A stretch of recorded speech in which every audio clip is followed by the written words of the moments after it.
बॉलीवुड के बुड्ढों में कितनी जबरदस्त ठरक होती है ये तो आप सभी को पता ही होगा।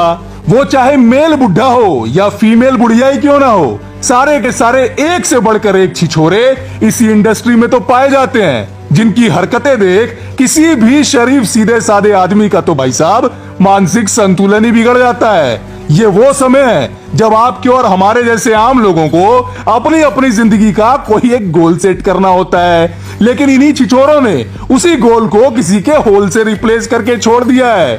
अब इन भांडों द्वारा मचाए गंद से त्रस्त होकर जनता अब इन चमड़ी चोरों को यही एक जोक मारती घूम रही है, if you think fuck is funny fuck yourself and save your money. फिल्में बनानी छोड़ दो भांडो, और अगर बनानी भी है तो कृपया करके समाज में गंद न फैलाओ।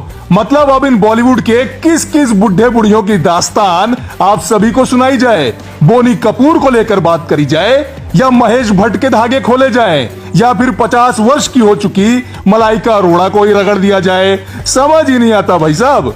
वैसे तो मैडम अपने पहले पति से कब का छुटकारा ले चुकी हैं, दिन रात अपने से 12-14 साल छोटे अर्जुन कपूर के साथ चिपकी रहती हैं। जब इनसे इन दोनों के बारे में कोई पूछे तो हर बार ये बोलती है कि मैं तो जी अर्जुन कपूर के साथ बड़ी खुश हूँ और लिव इन रिलेशनशिप में रहकर मुझे बड़ा मजा आता है। लेकिन जैसे ही बातों का डायरेक्शन शादी की तरफ घूमता है, मैडम मलाइका तुरंत ही पतली गली पकड़ 9-2-11 हो जाती है। अपने बोनी कपूर जो खुद को इंडस्ट्री का बहुत तगड़ा डायरेक्टर मानते हैं और कास्टिंग काउच को लेकर खुलकर आवाजें भी उठाते हैं, जब उन्हीं के सामने एक यंग एक्ट्रेस आती है तो देखिए कहां और कैसे कैसे हाथ मारे जाते हैं, वो भी तब जब खुद की बीवी को गुजरे अभी चंद महीने ही बीते होते हैं। वैसे गंद फैलाने के मामले में इनकी बेटी बोले तो जानवी कपूर भी कुछ कम नहीं है। बात किसी इवेंट में जाने की हो या फिर किसी शो का ही बहाना क्यों ना हो, मैडम जानवी मौके पर चौका लगाना कभी नहीं भूलती है।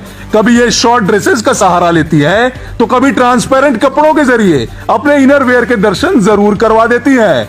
और कुछ ऐसा ही हाल बॉलीवुड की बाकी सभी यंग एक्ट्रेसेस का भी चल रहा है।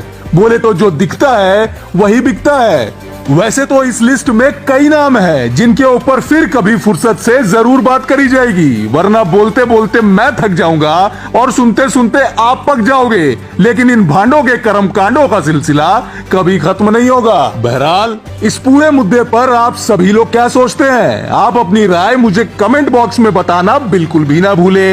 अगर आप अभी तक हमारे चैनल के साथ जुड़े हुए नहीं हैं तो जुड़िए ना भाई साहब, जुड़ करके हमारी आवाज और हमारी इस मुहिम को और बुलंद करिए। मैं मिलता हूं आप सभी से बहुत ही जल्द अगली वीडियो में और एक दिलचस्प अपडेट के साथ।